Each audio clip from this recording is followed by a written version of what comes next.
Welcome to the National Museum of the United States Air Force's restoration hangars. We will see everything we're allowed to see in here, and if you think I'm going to skip something, just say, hey, are we going to get that? I promise we will get to it. It just might not be quite the order that you want me to, but it's a reason for that. If you have questions, please ask. If you have any stories to add, please also add them, because I learned just as much from you as you may learn from me. And I know y'all have major photography buffs here today, so I will do my best, but we have to keep in our time frames because we have to see everything. Let's start with this aircraft. It's the XS-90. This aircraft had quite the bad day. At the end, and you could walk all the way down it, please be careful, don't touch, and especially this, it's very sharp. At the end of World War II, they were looking for a long-range, high-performance fighter, and so they sent out a request for proposals, and this particular version was built by Lockheed. The requirements were that it needed to have a 900-mile combat radius, and it needed to weigh no more than 15,000 pounds. This particular aircraft weighs in at 27,200 pounds, just a smidge overweight. As a result, the excess weight of the engine of the aircraft caused the engines to be very sluggish. Imagine that. So McDonnell Douglas won that particular competition. Anyway, it was not finished. It was made famous in the comic strips of the 1950s and 60s, Black Hawk and Twin Earth. But then in 1952, this aircraft was deliberately destroyed in a nuclear test in Frenchman's Flat, Nevada. That's why it had a bad day. Then in 2003, the hulk of this aircraft was recovered by the museum after it was decontaminated. Aren't we glad? But then, have you guys all noticed that there's nary a rivet to be found? I mean, there's a couple. Because when they got it here and ran the Geiger counter over it, it still made noise. They realized that there was lots of radioactive dust behind the rivets. Oops. And so the Department of Energy had to come in and remove all the rivets and take it all out. And it's rather put together like pins in a hem. Every so often, just so it doesn't just fall apart. Now there is a debate raging as to how they're going to restore it. Because it is experimental, plus they did testing on it, a lot of the guys would like to leave it as it is so you could see what they did to it. But with the liability issues and the fact that there are signs all over that say don't touch, some touch anyway, and they would bleed and sue and it would be awful. So that's my thought on that. This is the MiG-23. We have two of them. One has engines and one does not, but the story is still good and I don't know which one this story belongs to, but I like it. So it was after the fall of communism in Russia. The commanders of the military had to do whatever it took to take care of their troops. So they started selling off inventory. This particular aircraft, or its partner, was sold by a regimental commander in Estonia for food for his troops. He sold it to somebody in Finland, who sold it to somebody in Sweden, who sold it to somebody in Canada, who sold it to a Florida dentist for $35,000. It's pretty much a deal.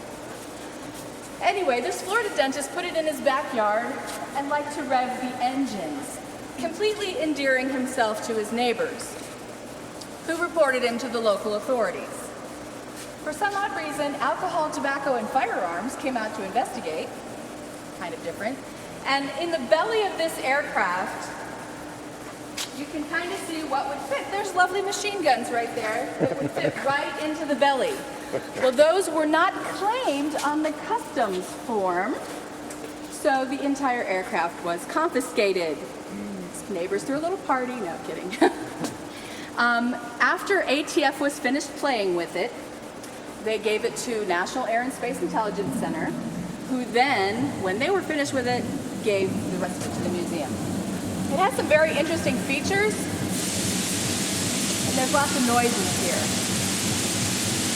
The wings are swing wings, but the neat thing about this, the wings would not swing until the fuel tanks dropped. They also have these lovely air intake panels right here that are an exact duplicate to our F4 Phantom, down to the number of holes. Perfect examples. But these don't move, and ours do. So they got a great picture, just not the technology. It has a rear vertical downward pointing stabilizer. It has 2 pitot tubes, and this is part of the radar system. It's pretty interesting. This is a MiG-25 Fox badge. This particular aircraft was dug out of the sand in Iraq. Thank you. It was dug out of the sand in Iraq. You can see it has Arabic writing on it. But of course there's some English, I noticed. The MiG-25 was assembled quite quickly around massive Tumansky turbojet engines. The welding is relatively crude, done by hand. They left rivet heads exposed where it would not adversely affect drag. It's made of a nickel steel alloy, not titanium. The onboard avionics are based on vacuum tube technology. It's rather old-fashioned, but those tubes were far less susceptible to the electromagnetic pulse of nuclear weapons. They called it the flying restaurant because of the massive quantities of alcohol used in its hydraulic fluid. Airspeed indicator redlined at Mach 2.8. The pilots were told never to exceed Mach 2.5. However, in 1973, there was one that went Mach 3.2 over Israel, but that resulted in the total destruction of its engines. This also tells the story of Lieutenant Viktor Belenko, who defected from the Soviet Union on a MiG-25 training flight in September of 1976. He landed in northern Japan and slid off the end of the runway. His defection, though, gave the United States the opportunity to closely examine the MiG-25. It was completely dismantled by scientists and engineers from both Japan and the United States. The data was analyzed here at the Foreign Technology Division, as it was known back then. And in 1976, 67 days after the defection, the US and Japan returned the MiG-25 back to Russia in dismantled pieces. It's missing its wings. They didn't come with them. Let's go this way. I mean, this is like the biggest puzzle you ever want to see in your life.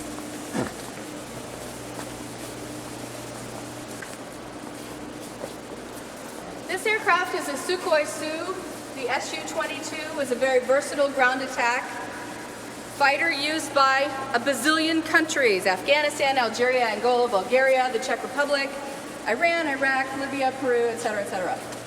It will most likely be marked as an Iraqi airplane eventually.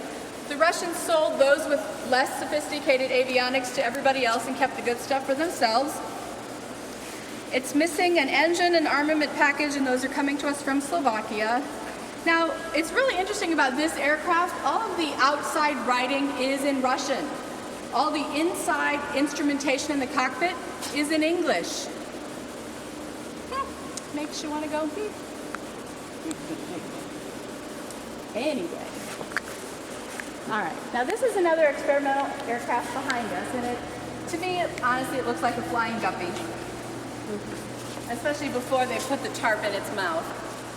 But this is the X-32A, another experimental aircraft built by Boeing as a joint strike fighter. It was in competition to be the next version of, again, the Joint Strike Fighter, built in different versions for the Air Force, Navy, and Marine Corps and other foreign partners. It was built to take off by land and to take off from a ship. The large chin-mounted air inlet gives it quite an odd appearance, but it was the Air Force's latest technological effort to make a low-cost, multi-role joint service combat aircraft. This first flew in September of 2000, tested to perform simulated aircraft carrier landings, aerial refueling, flight with fully loaded weapons, and supersonic flight. It made over 60 flights until February 2001, and then it sat outside Air Force Plant 42 in Palmdale, California, where it sat until we went to rescue it. It looks a little worse for wear, but it just needs some sprucing up. Now this lovely looking thing, now watch your step because it's very wavy. These are old scales. When this was an active air base a long time ago, they would weigh the aircraft, and so these are scales, and obviously they're a little warped. This is the Curtiss Wright X-19, and it came to us from the Aberdeen Proving Grounds in Maryland.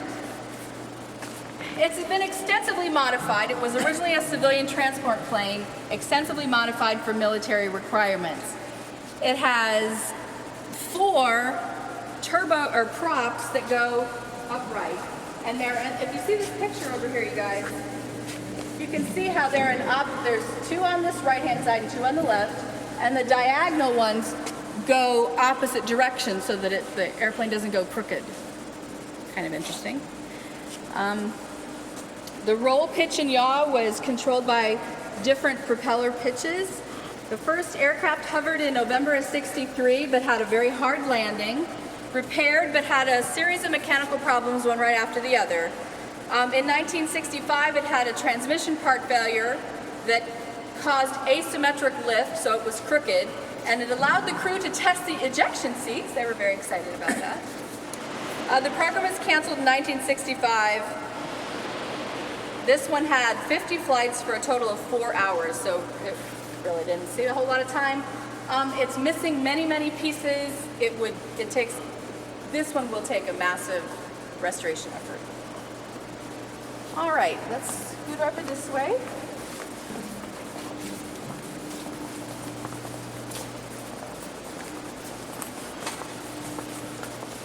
This is our engine, I guess, for the Sukhoi Su-22. It wasn't here last week. Oh, they moved this, yay. They call this the T-46 Eaglet, but honestly, if you look at the nose, to me, it looks like a flying pig. Like a pig snout. I know, sorry. It helps me remember these when I'm walking through here. It was a side-by-side trainer built for the Air Force Academy, built by Fairchild Company. It was intended to replace the T-37, but only 3 of them were built. Fairchild had a reputation for being over budget and behind schedule. Not good. Now you can see the inside is a little dark. They have covered it in a protected paint to keep the sun's rays from disturbing the inside. But it's like peeling nail polish. You just want to peek at it. Spray lac. L-A-T, yeah, spray lat. Thank you. It's like, I just want to pick it. Okay, I won't. I'm going to behave. Now this aircraft is the MiG-21. This is the last of our Russian aircraft we're going to see today. I'm sure you're excited about that. It is a short-range day fighter interceptor. Over 8,000 of these types of aircraft were built, making it the largest production modern jet aircraft. Over 30 countries have flown this aircraft, those friendly to the United States and those not so friendly. This one has a lot of Czechoslovakian writing on the outside. And several years ago, this was sitting outside in the front, kind of where the XC-99 pieces are. It looked like we were having a garage sale because we had no storage capabilities. I love those things. And I had a gentleman on my tour who started translating Czechoslovakian. I'm like, did I write it down?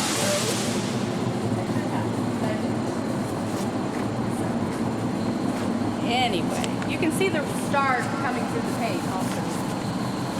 Now, you guys are actually really lucky because it's not miserable today, but sometimes it's pretty bad in here. But this particular building is for the environmental storage of our textiles. It is a constant temperature and humidity for all of our uniforms, textiles, flags, things that need to be protected, especially if they're very old. I wish they would have just put a window in it though. Everything is cataloged and wrapped in acid-free tissue paper. This is the bottom of a missile. You never usually get to see the bottom of one, so here it is.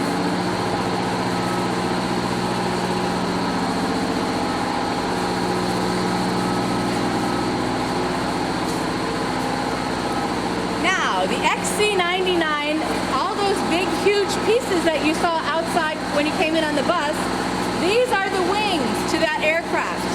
The XC-99 has the same wingspan as our B-36, and the fuselage is twice as tall as our B-36. So it's a very large aircraft.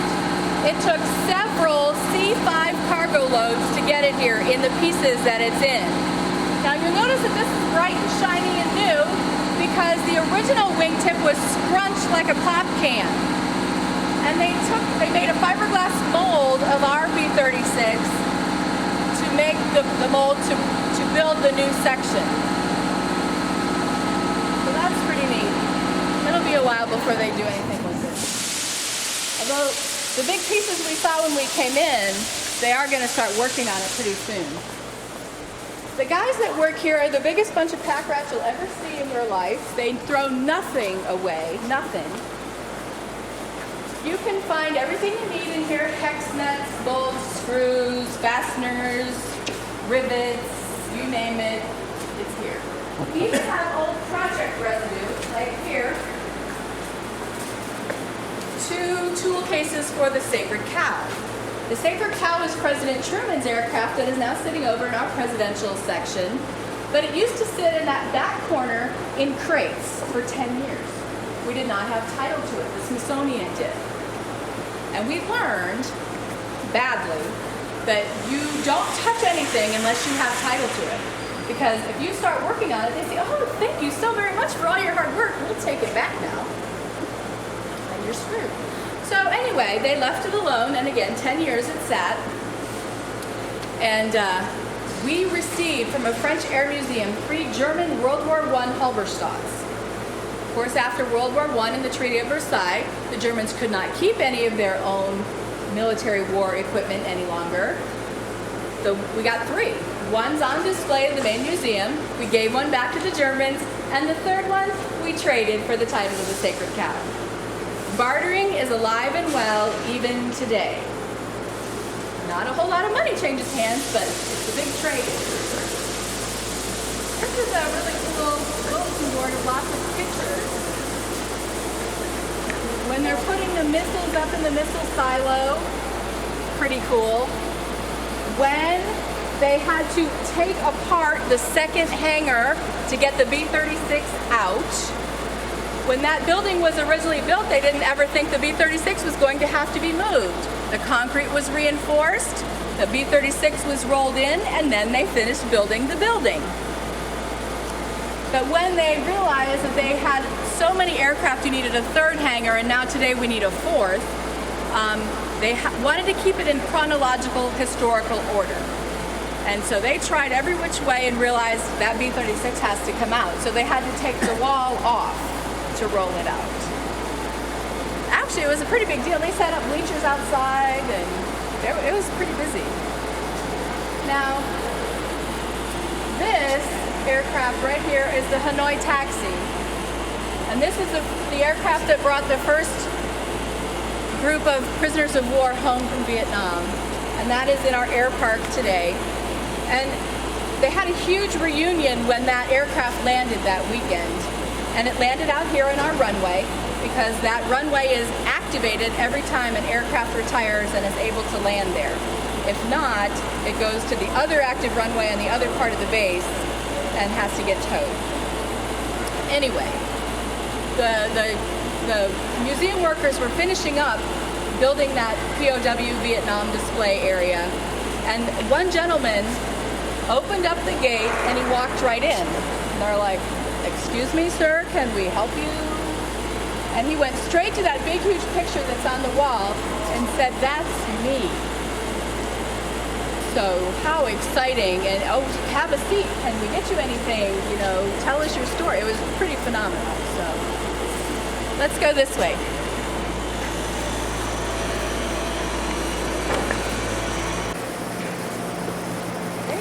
bunch of this apart. This wasn't like this last week.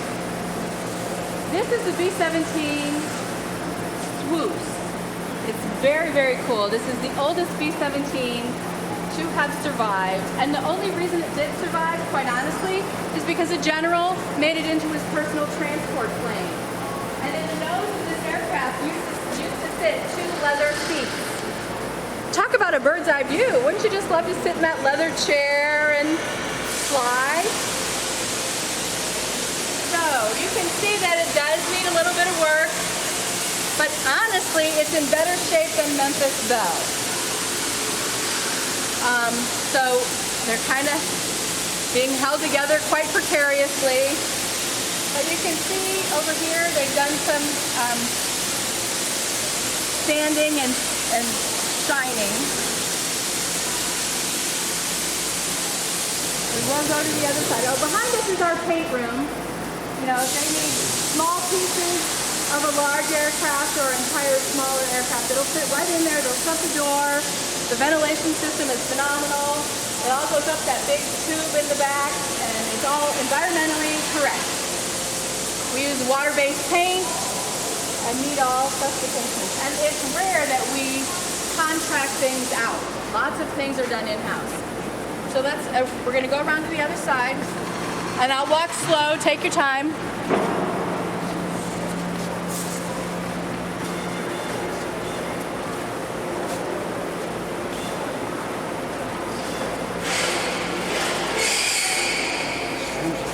Yes, it is. I was going to show you his name back there.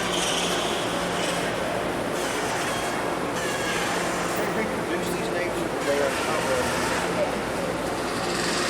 The Smithsonian had this for a long time. Oh yeah, I know. And Susie Kurtz tried her darndest with the Smithsonian folks to get it on display. I guess I shouldn't tell everybody else that too. Oh no, you're fine. Yeah. Now, this Swoos was flown by pilot Frank Swoos, or Frank Kurtz. Have y'all ever heard of the actress Swoosie Kurtz? That was her dad, the pilot of this aircraft. And the Swoos is a combination swan and goose. Swoos. So Swoosie Kurtz was named after this plane. And you can see what it looks like on the inside, and you'll know that these windows were not original. When it came to us from the Smithsonian, after many years of Swoosie Kurtz,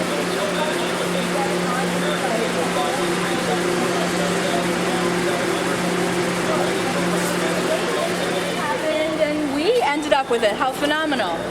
But there was a galley kitchen and seating and windows. It looked nothing like a bomber. And so that's what they've been doing, is taking all that stuff apart, took the leather seats out of the front of the nose. You can see the names of the crew over here on the side, right next to the picture. Frank Kurtz is here as the pilot. And then the co-pilot, the navigator, the engineers, bombardier, everybody. It's pretty neat.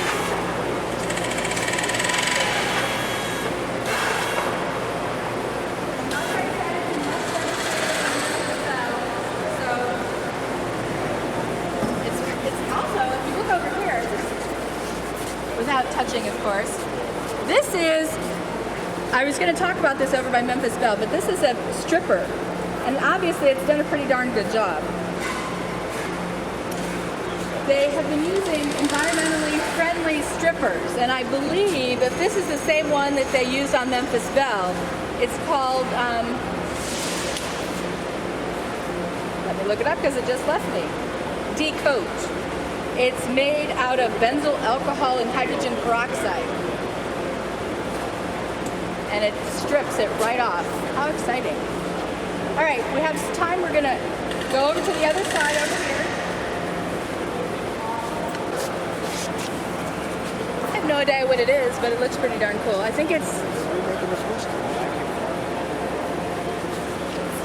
plexiglass.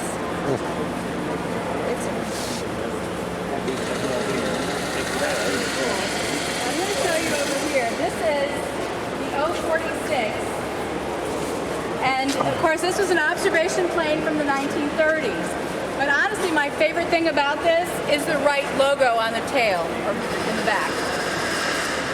When the Air Corps was its own entity, this used to be known as Wright Field, where we are right now. The other part of the base was known as Fairfield Army Depot. When Frank Patterson, who was a son of the Patterson family that owned National Cash Register, was killed in a training accident, they renamed Fairfield Army Depot to be Patterson Field. And then in 1947, when the Air Force became its own service, they combined it to be Wright-Patterson Air Force Base. So this meant that this preceded 1947, and if you see Jimmy Doolittle's flight jacket, he has a Wright Field logo. If you look at Chuck Yeager's flight jacket, he has a Wright Field logo. So those gentlemen were stationed here at Wright Field in their careers, which is pretty neat. This actually, the outer core of it was bad, and it really needs some help, so I'm glad that they're finally getting to it. Now, these parts are here, and we will get over to this group right here. These are pieces to our Bristol Beaufighter that's on display in the main museum. The elevators, if you look at that aircraft, it has no elevator. So we got pieces of old ones and are remanufacturing other pieces, and I will show you over there when we get over there. But it's pretty cool.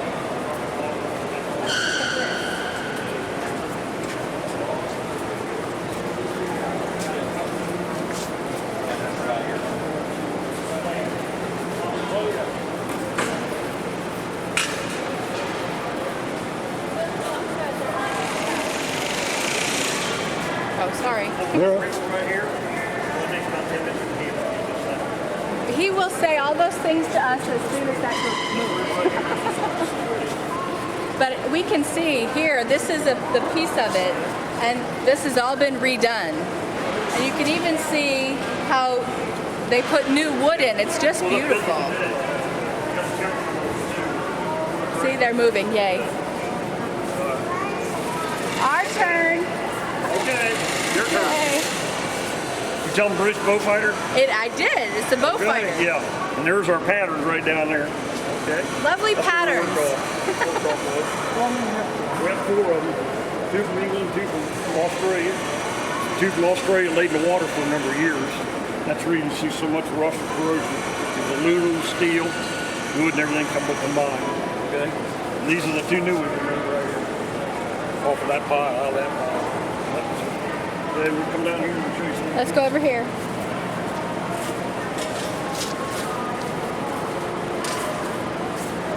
Do some of the pieces like here's. This is the trim tab. I'll show you where that goes at. See there? That's all we had of that right there. That was it. That was enough though. We had that part. Okay. And that part is this right here. You see that? You see that? All across. Just from that right there. Okay. Show you how to make a rib real quick.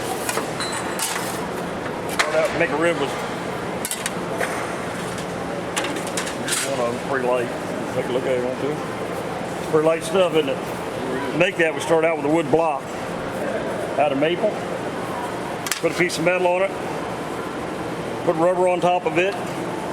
Okay, we got the rubber's longer and taller than this. This is just a sample we got right here. Okay, then down in another building, we have a two-story tall press.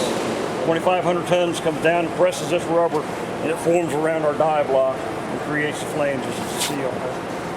All right. And, here's another skin. This is one of our better skins. We were able to. That skin goes right there. See that? Right. Yeah. We didn't have this. We didn't have any of this. We had to figure it out ourselves. To figure that out, right here, see these little holes right here? We found a brass screw in there. We knew they had brass screws, there had to be wood below it. And that's how we got this piece in here. We didn't have any of this. And I was able to form it out of screws. Wood block by gluing it up. Cut that out in the bandsaw and then carve it down. Okay. Here's another part. And we needed this part from here over. Got good machinists here, volunteers that work with us every day. And he was able to take a chunk of aluminum, and make a new part, and that's this part right here. Wow. See that?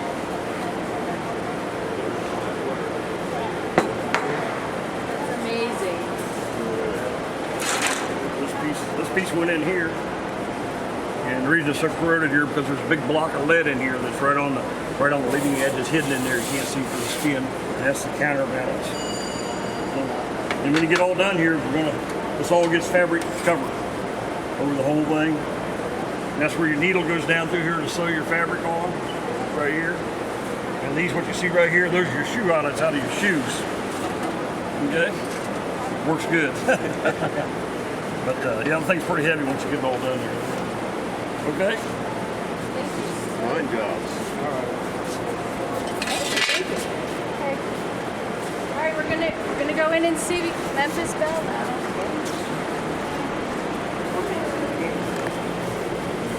Like Tim was saying, we have some amazing volunteers. I mean, Tim is part of the staff, but we have some amazing volunteers that have the incredible wealth of knowledge that just come in and work to their heart's content.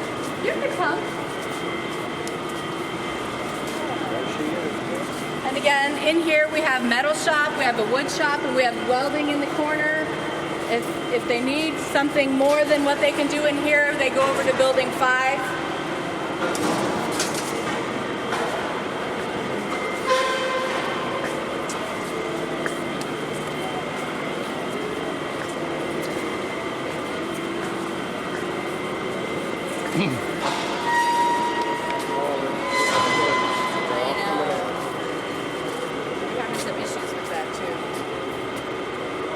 This is Memphis Belle.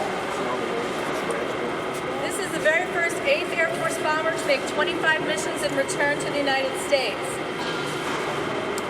Now, it does have this particular aircraft has a pretty cool history.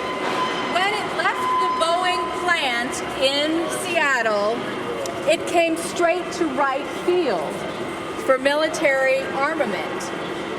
And then it went to England. And then when it was finished, it actually stopped here at Wright Field on a war bond tour, and now it's back again. So it's kind of come full circle, pretty neat. Now this of course is the tail section, and you can see all of the etchings that people have done to it over the years. It sat from 1950 to 1977 in the National Guard Armory in Memphis, Tennessee, where it deteriorated badly and was stripped. We have photos from 1979 that show original paint and the damage that it has, or had at that time. In 1987, it was moved to Mud Island, and it had a roof cover, but open sides, and the birds had a field day. Now, you can see that they have tried to sand the etchings out, but the etchings are so deep, if you look right here, there's still etchings. So honestly, they would end up with a hole in the metal if they tried to sand out those etchings. So an option that they may consider, have you ever seen a textured paint? Something very similar that could fill in the grooves and then they'll sand over it. That's an option that they've been considering. But couldn't you just imagine yourself here in the tail? You would have, this is your top section right over here. And there was a lovely uncomfortable seat back here. And you could stick your head up through the glass. And of course you have your viewpoint right there. And your machine guns would be right there.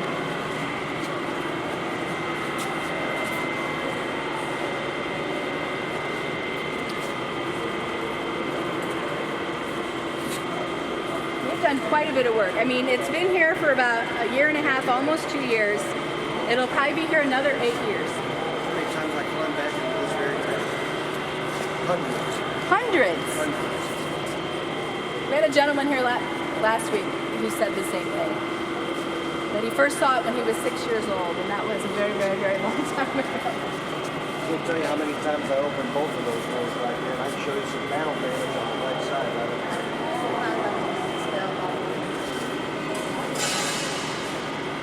Could have been some distant Yeah, relative. there's battle damage right in front of that door. Well, maybe Could we be. should talk to some of the guys. Have you ever emailed? No. They will be keeping that. Oh, yeah. Going to restore it to as it looked on its 23rd mission. Right there and there. But Oh, yeah. these are repairs that Joe Jambrone made to the airplane in 42 and 43 after its missions. But those are actual bullet holes in the airplane. That's There's amazing. another long one right here. There, yeah. That's probably the flak damage right there. You can see the patch. Right. Cool. We will go on the other side also. We will see this whole. I didn't mean to. No, please. I'm glad. But the one thing about it, the F model B-17, the waist windows are exactly across from each other. In the G model, they're staggered so that the waist windows didn't hit each other when they were shooting at the end. So, they used to call it dance to cheek and cheek. Well, and Quite the comfortable seats Captain there, Morgan, too. who was the pilot of this aircraft, actually had an amazing reputation for being a hotshot pilot. It's not a bad thing necessarily. But when the enemy was coming at this plane, it didn't have any chin guns. And so Captain Morgan would just go nose up. Well, nose up meant tail down. And so guess who got hit? The tail gunner. Are you okay back there? I'm just putting out a fire. It'll be all right. So the tail gunner did receive Purple Heart. So, but Memphis Belle, the story, he met this lovely young lady from Tennessee. They fell madly in love, got engaged, and he named his aircraft Memphis Belle. Well, the relationship didn't quite work out. So she was actually a descendant of President James Polk. But then after the war, he flew B-29s, and his B-29 was named Dauntless Dottie after the next lady in his life. So I saw a pattern. Named Memphis Belle after the movie Waiting for a Night with John Wayne and Joan Blondell. Bob Morgan had seen the movie at Bangor, Maine when he hit this airplane up and flew it before he flew it to England. And the riverboat in the movie was called the Memphis Belle. Very cool. Like the other group's gone from the other side that's from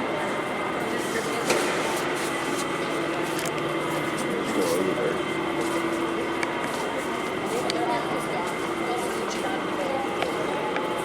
Another patch right there.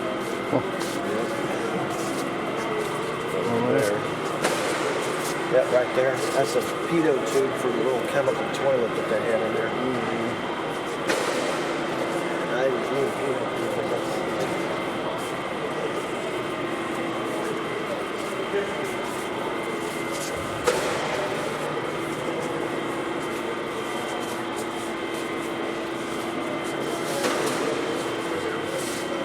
This is where the ball turret was, and we do have the ball turret. It is restored, and we will see it. But it's pretty amazing.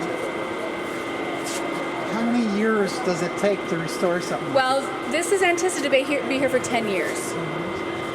And I started doing tours back in 1989, and we were told then that if the museum got no more aircraft in, they still had 20 years of work to do.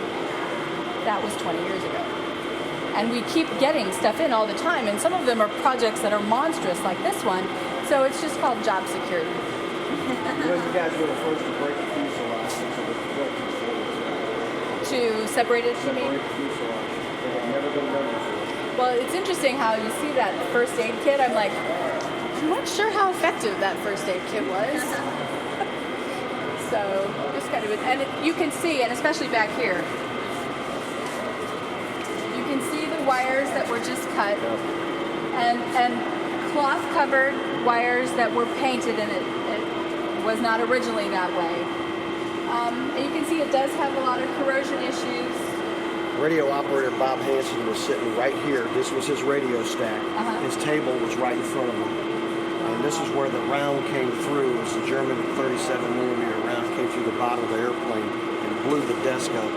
As he had leaned back to have a thought, the wood desk fragged in front of him. He sat back, and that bullet would have gone right through his head. Right. Oh my gosh. But it happened right here. That's amazing. Okay. We're going to go around to the other side and then we'll come back. It's called finagling. That's what we have to do here. We do have the ball turret and the top turret, and it's in a room. We will see them.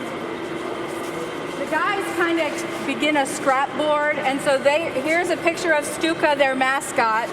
It's a really pretty shepherd. It looks like a shepherd. Scottish Terrier. Scottish Terrier. She's the only female allowed to fly in the airplane. Well, they made her a doggy door. I just love it. And it's on the other side. They actually still have it. Let's go over here. And it's interesting just to see, as we're walking, all of the things that they're completely and totally taking it apart. And you talk about a bunch of anal guys. Not that that's a bad thing, but they are very, very particular. They're very much perfectionists. They will do it exactly as it's supposed to be done, which is why it's going to take so long.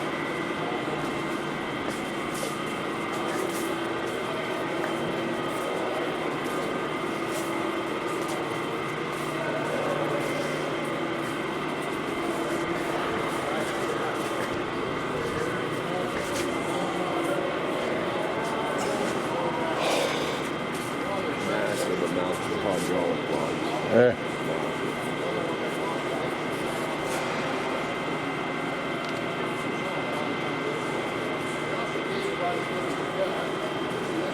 have a rather lengthy list of things to undo. Where there used to be natural metals, it's been spray painted. Original paint in the pilot's compartment was oversprayed. Again, cloth covered cable was painted.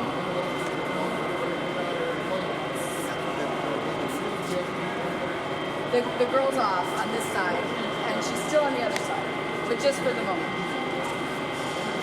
Just so that people will really know this about this one. In 1987, Phil Starsher, Tony Starsher's nephew, painted. And he actually autographed the other side, which Tony didn't do originally. No. The original painting was Esquire, 1940s, 41, and the painting was done by, of course, George Petty. His 16-year-old daughter, Marjorie Petty McLeod, was the model, and the painting was titled, "I'm the One with the Heart in the Back."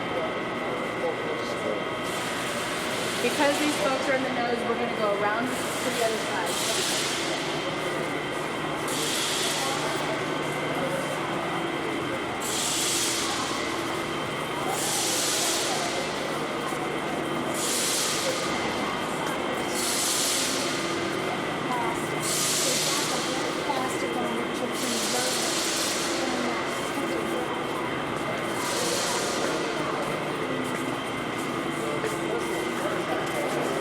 This is the doggy door.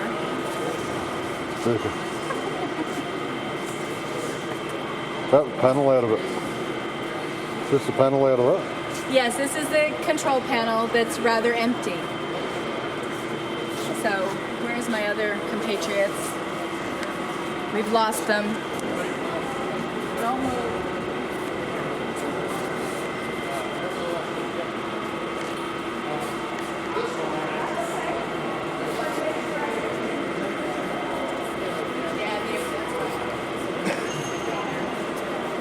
We'll get over there, I promise. Now the doggy door's over here, pardon me. The instrument control panel is rather empty. It's kind of sad, but this is all that's left. So they're going to do their best to carnage other B-17s to replace the panel. The gauges and all that stuff. Oh, good, they're moving. Now this tells you over here, plus there's some photos. It's all, watch your step, it's a little lumpy. They always like to take pictures. They're paint blasting, working on the main landing gear. This is actually really cool. We have red-tailed hawks that live here. We used to have all the little obnoxious birds that would like nest and poop and everything. Well, once the red-tailed hawks moved in, those little birds are gone. It actually has helped things a great deal because things aren't getting destroyed. When they will repaint the painting of Memphis Belle, and how they're going to do it is they have all those original photos, and because this Memphis Belle is not quite in the exact location it was originally, and so they're going to take the exact measurements from the original and they're going to put it on an overhead projector and put this silhouette where it's exactly supposed to be because they're like that. The stenciling is a little off from the original, but they did leave this part on so that y'all could see it. We're gonna just jump over all this. There's the swim section. We'll come back to the nose, but I want to make sure we get in there. I promise we will come back to the nose. I think we gotta go. She's gonna take us around and then bring us back. It'll be easier if we won't have to shove. These are the wings to Memphis Belle. The gas tanks are pretty much, they're intact, which is a good thing. A lot of the interior wing structure wasn't touched. The engines are in another corner. We'll see how they go.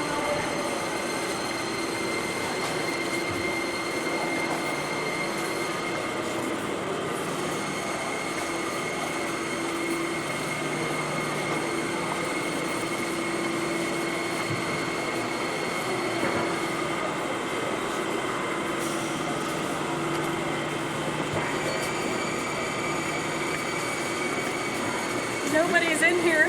Yay. Oh, wow. You guys are doing a great job. Look at the top turret. I've never seen it look that nice. This is the top turret, and of course, the ball turret. Now let me show you this. Put this down. Plexiglass shrinks when it's heated. And so they had to cut a piece of plexiglass that was just a smidge larger than it was supposed to be. When it was molded and heated to be molded, it shrinks a little bit. It has, I can't remember the number, but I think it was like 50 rivets or something. And on the second to the last one, it cracked. They tightened it too hard. And you talk about guys that needed a Kleenex. He was a little upset that he did it because he felt so bad. But honestly, I thought it was pretty cool that he did make that lovely little mistake because then we get to show you. Now, they're still working here on the top turret. But the gentlemen that have been doing this work are all volunteers. A lot of our volunteers, we have almost 500 volunteers museum-wide. And just less than 100 paid staff. So volunteers are a huge part of what's going on in here. And it's neat if you look on the inside of this, it's pretty cool how it works. You can see the gears that would allow you to go left and right, and then the gears that help you to go forward and backward. And there is a photograph or a sketching right here, let me show you. This is the guide. Can you even imagine being in this position for hours on end? Now, we always used to tell the children on school tours in front of Shoo Shoo Baby that the smallest guy in the whole crew was the ball turret gunner. We had a B-17 reunion group come in, and can you imagine? Oh, yeah, I've been in this ball turret a lot. We had a gentleman who was 6'2" tell us he was the ball turret gunner, and we're like, you're kidding me. How in the heck did you fit in there? He said, I was very flexible when I was 18. And I'm like, oh my gosh. So you just totally shot what we've been telling the children for years and years and years.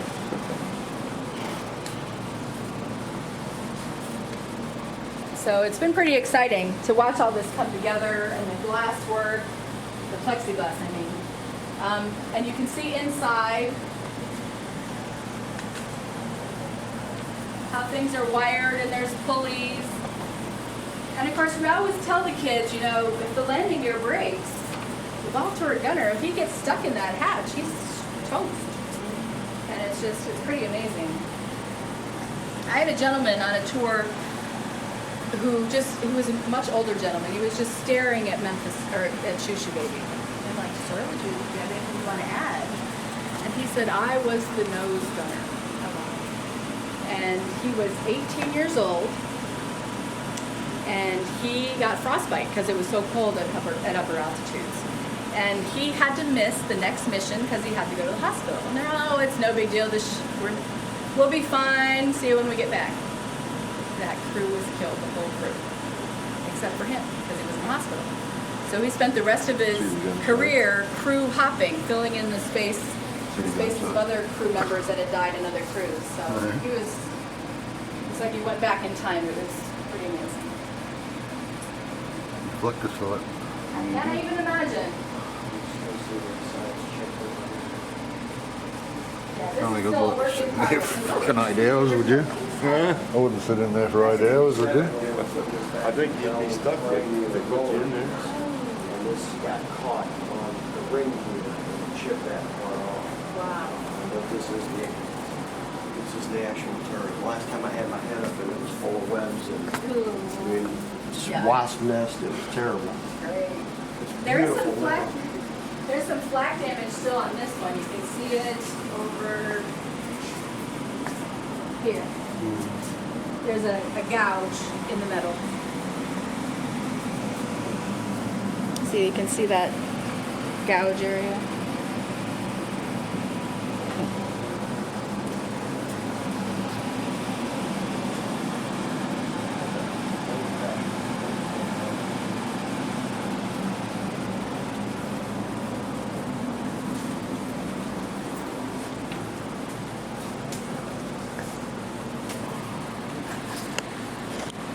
It's amazing. All this stuff is just spread out all over everywhere, and the guys just know where it goes. I can't believe the level of detail they're putting into this.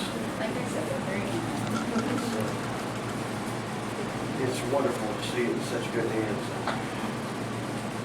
the guys are so excited to get it. And even the targeting system, the handle's still missing off the right, but even the targeting system is so cleaned up and virtually brand new, all the connecting rods, and even the manual hand crank looks beautiful. No I'm more amazed. webs and wasps.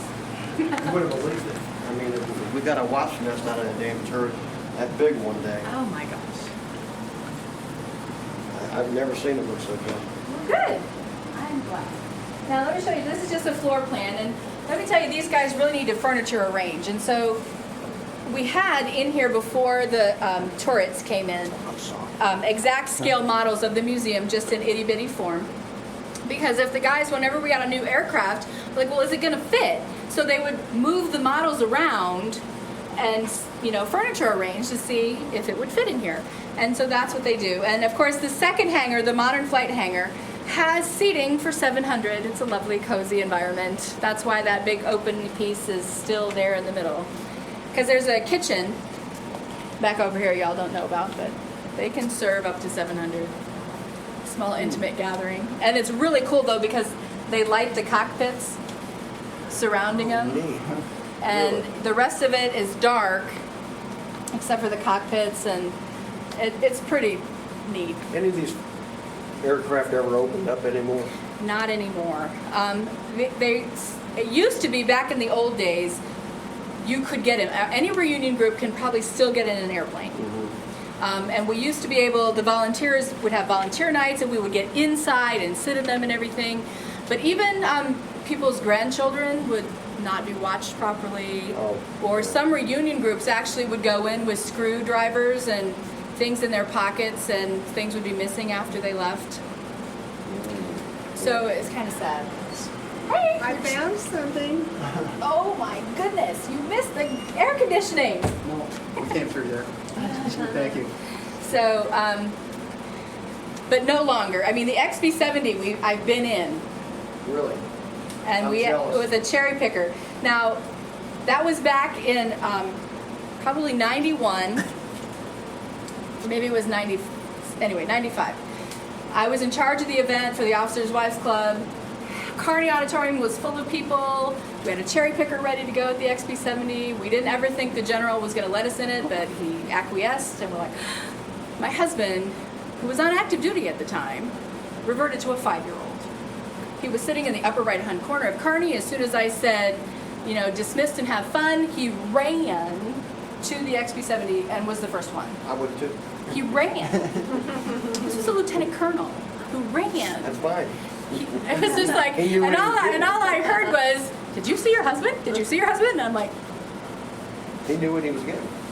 so. It's a bonus. But it was so cool. Anyway, all right, let's go back and see the nose. Now over here also there are Swoos engines and parts to Swoos and Memphis Belle. We just aren't sure which belongs to which.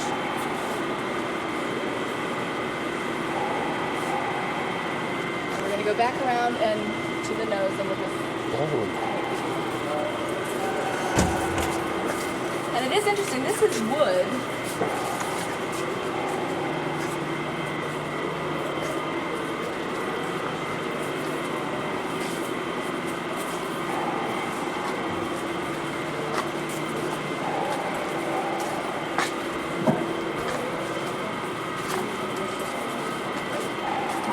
It's a general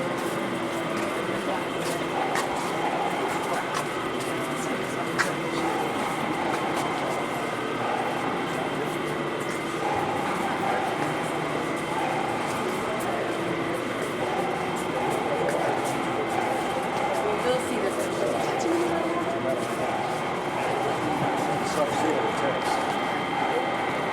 All the gas tanks were covered in zinc oxide in order to avoid the static electricity that would be quite bad around the gas tank.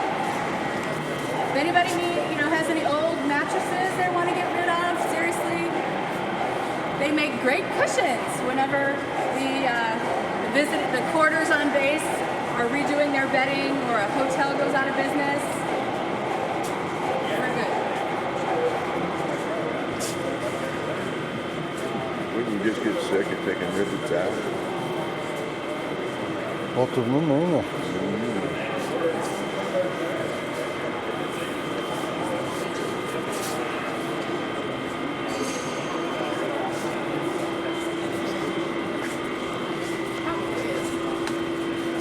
Hi, sir.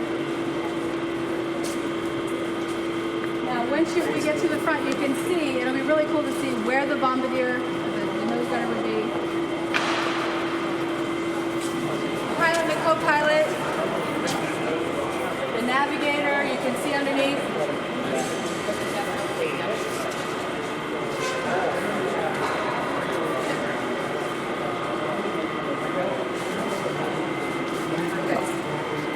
Just wanted you guys to be able to see and take pictures. Okay, look at this.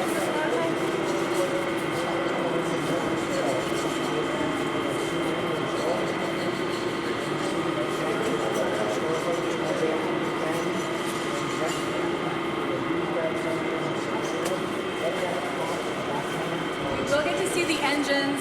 They're over in the other corner, like I said. And there's wing pieces and all kinds of other stuff here on the other side. Maybe he's got a lot. This is the It's not just a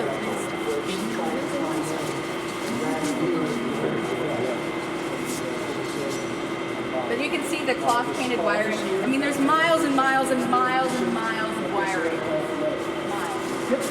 You notice the one thing about an F model B-17, especially this construction block, is on the G model B-17, the navigator's table was on the other side. But this one, the navigator's table was on the starboard side of the aircraft underneath the co-pilot. Right. On any other B-17 you'll see it's over here on the pilot. So this particular block, Memphis Belle B-17F 10BO 3170, that manufacturing block had the nav cable built on the other side. Wow, that's Very amazing. rare, very rare. Yeah. And you can see there's the mount for the magnetic Yes, compass, right. which would have been on the other side as well. And the drift meter, I believe, the drift meter came through on this side. You can see the hole that's behind there. Yes. And the mount for the drift meter. On the other P-17, you'll see it over here. Wow. I think you need to come volunteer here. There's the general. Let's get going. No, well, he's not the museum general. He's just a visitor. General Metcalf's right over there. No, not what? Not him. Oh, there he is. Yes. No, he didn't. He could talk till tomorrow. He could and will. Okay, let's go this way.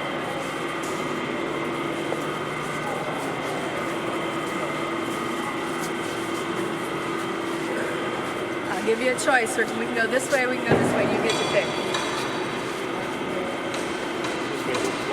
Yeah, it does.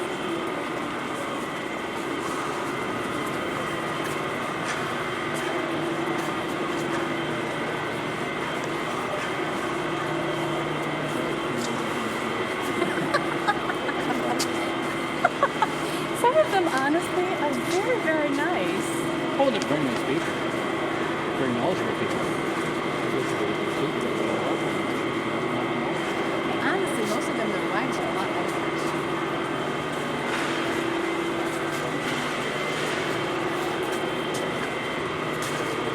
I'm sure we have everybody. Okay, we're going to go into the engine area.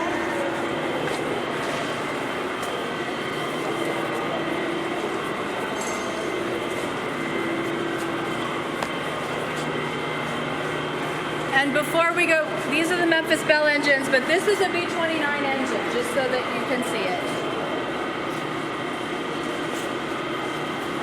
But the Memphis Belle engines are in amazing shape. You can see what all has been done.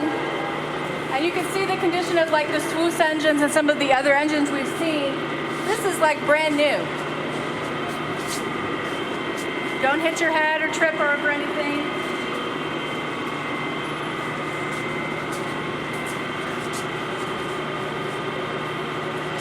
The guys that do the engine work are volunteers. This is strictly a volunteer section that we're standing in.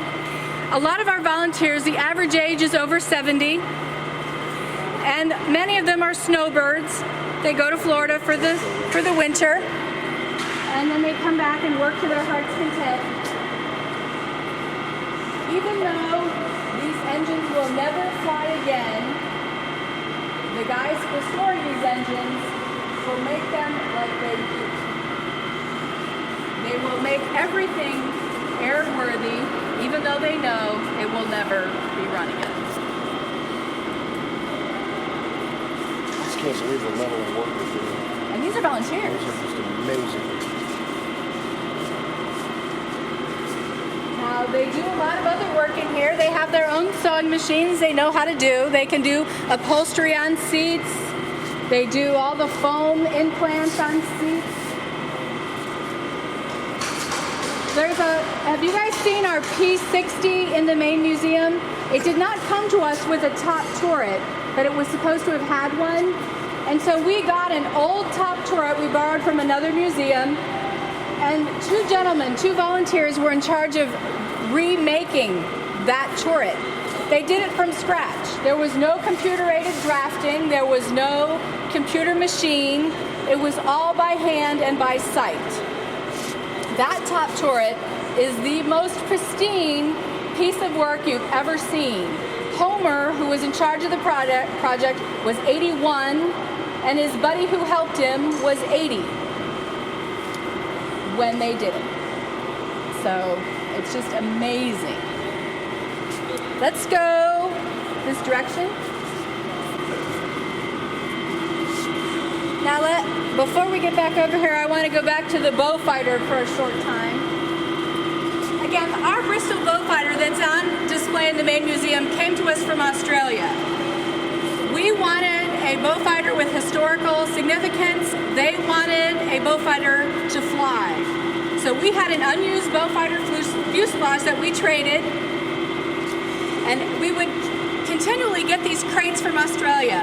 And you talk about little boys at Christmas every time they open the crate to see what came from Australia so they could put it on the aircraft. It was pretty fun. Now, this is an air dam. An air dam goes on top of every cylinder of the engines. And so there are 14 cylinders on one engine, making 28 total. They had to do 28 air dams, and you can see it looks lovely. It's all mangled and icky. They got a bid for a proposal, and the bid came in at $100,000. And the volunteers are like, you've got to be kidding me, we can do it ourselves. So they did. They put this display here. You take a piece of metal, you cut it to the shape you need, you create the mold, you make the mold that the resin goes in this hole, and voila, out pops an air dam. It takes 1 day to make one of these. They made 56 because we had a set for ourselves and a set we gave to the Australians. So, just to show you a little bit of the work. Whereabouts in Australia did they come from? Pardon? Whereabouts in Australia did it come from? I'm not quite sure. I don't know. Now, we have lots of tires. Anybody have any old tires they want to get rid of? I'm not kidding. The A-17 that's in the main museum was being restored right in the area where Swoos and the O-46 is. We were told after they found that aircraft in a pecan grove in Georgia, where it had sat for over 50 years, that the tires were original to the plane. They just weren't on. Should have been a clue. Well, they went to fit the tires to the rims and they didn't fit. And they're like, oh, what are we gonna do? Well, they were gonna use B29 nose tires and shave them to the proper size. They would have fit the rim. Changed their mind, gonna use P47 tires. Still the same vintage, blah, blah, blah. We had a gentleman on one of our summer tours from Sweden who saw the A-17 being restored, and he said, I have tires. What? After World War II, the government of Sweden purchased all of our surplus A-17s, and he did have original tires in his barn in Sweden, and he sent them to us. I mean, seriously, that's why all these goofy things you think I say, really not goofy. This is the A-10 munition loader. They're 30 millimeter rounds. They have chemicals inside of them. They're rather long like this. This goes on the A-10. The A-10 is called the tank killer. Those tubes of chemical create a pyrophoric effect. It burns and bores its way through the metal, hence blowing up the tank on the inside. Did I have my boot shots? I made those. Did you I really? made those. What are mine? I think they're going to use them. You should autograph them. I made those. But I honestly think you need to talk to them about that. I'm not kidding. I can give you his wife. She's actually a tour guide.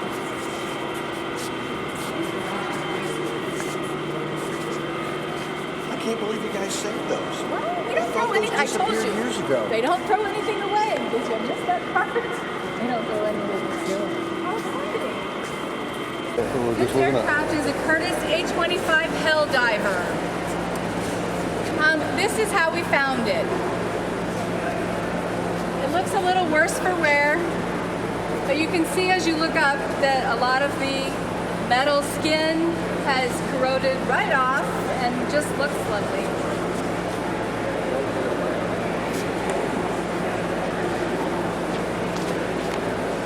They found it.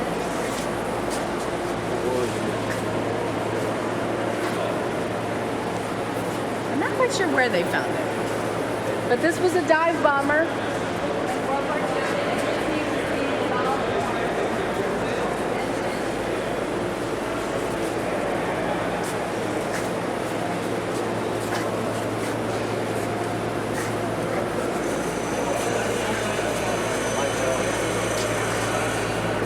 Must have been in salt.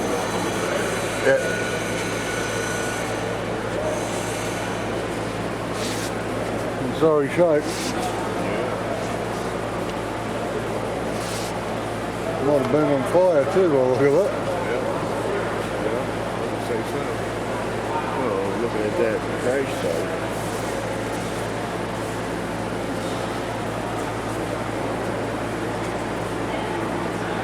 Oh yeah, I see 3-star. He's one to know, right?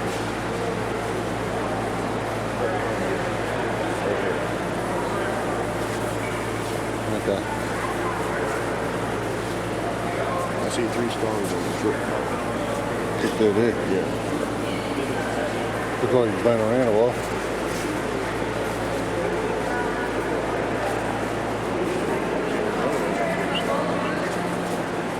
It was a decoy missile.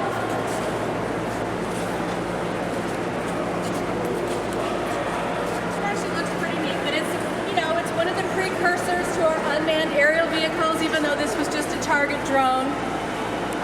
But this program was canceled in the late 1950s. Over here, they just brought this in today from outside. This is a piece of the XC-99. So, it's quite a monstrosity, since this is just one itty-bitty piece of it. But you can see that it does have quite a bit of rust and corrosion.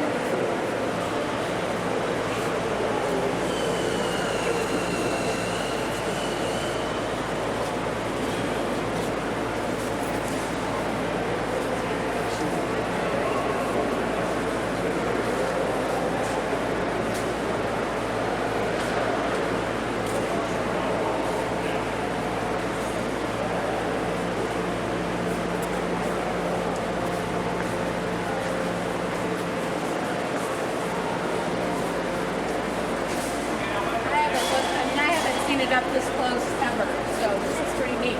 What is it, a wing? Yeah, I think so. Wing section. You got fuel gauges in it. But it's like, this is an oil cooler. You can see where it's leaked over the years, and that's an oil cooler. We are going to go look at the boats.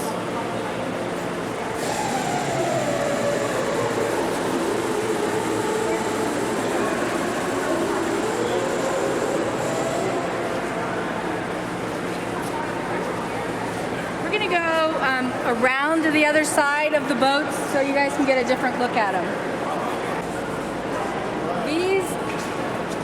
These two A3 Ito lifeboats were attached to B-29 bombers that were renamed SB-29 Super Dumbos.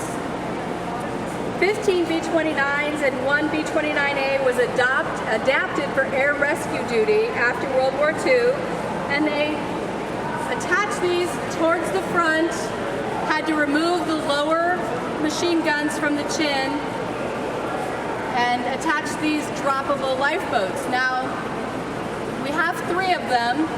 This one's obviously in the best shape, but we're cannibalizing this one to help fix that one. They flew rescue support for units flying long distances over water. Again, the bombers retained all their defensive armament except for the forward lower gun turret. The lifeboat descended by parachute. It was equipped with a watertight compartment, self-righting air bladders, inboard engine, and food and water. And it even had their own little stove that was in there. I have no idea where it went, but it was kind of interesting. These remained in service through the Korean conflict and into the later mid-1950s. And we do that a lot. We cannibalize. If we have more than one, we do cannibalize to fix the others. Or use them as templates, since we don't necessarily always have the plans.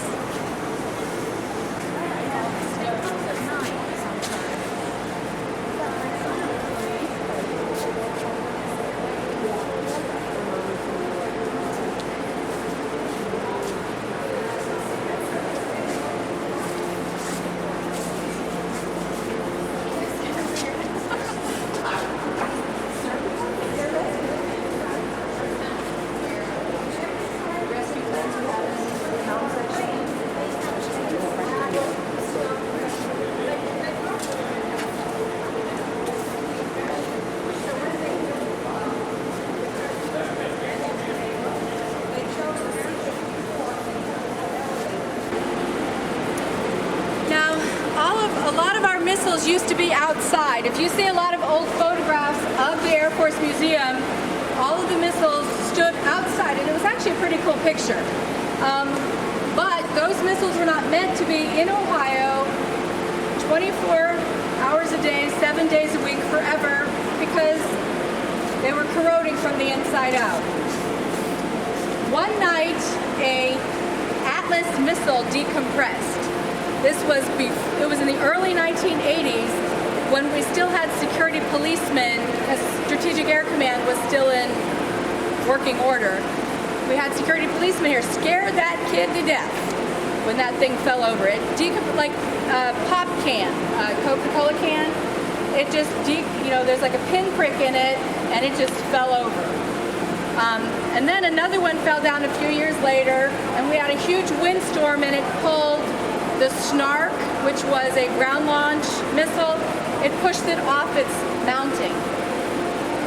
And so civil engineering came out and said, these all have to come down. They're all going to fall over, and we can't afford, that can't happen. And so they've been in storage, and one by one they're being restored. And so it's been kind of fun, even though I think missiles are a little boring. It's kind of fun to watch them come back to life, and then they're going to set up residence in our missile silo in the main museum. Now, we did have the Peacekeeper that's on display was being restored over here, and the Peacekeeper, if you ever are up close and personal with it, it has quite an unusual screw head that nobody has the copyright to, except for the manufacturers and the mechanics. It's like it's like a crooked Phillips head. Really weird. It is a Phillips head, but it's not a square Phillips head, it's like an offset Phillips head. It's kind of weird. And then there's different sizes of Allen heads and Phillips heads, or those weird heads, and you can see how it's all fiberglass on the inside. And they used to, the one gentleman came in my tour, he goes, for initiation for the new missile guys, we would make them go in and like clean off all the fiberglass strings on the inside, and then like they set something off and scare them to death. But that particular warhead, the Peacekeeper, could go 10 different places with one warhead. It would just, there's 10 units in the inside, and each one was programmed to go someplace different. So that was kind of interesting. So, anybody have any questions, comments, concerns? Did y'all have a good time, I hope? Good. So, it looks like we're going to you can sit back on the bus wherever you want. There's no numerical order required any longer. Thank you. You should talk to General Mayhem. I'm serious. I spoke to the secretary last week. Oh, did you? He looks really busy today. I'm Well, sure yeah, with it's air the show. astronaut stuff going on and That everything too. else. So I'm not going to worry him. But I'm glad the airplane's here. I'm glad it's here.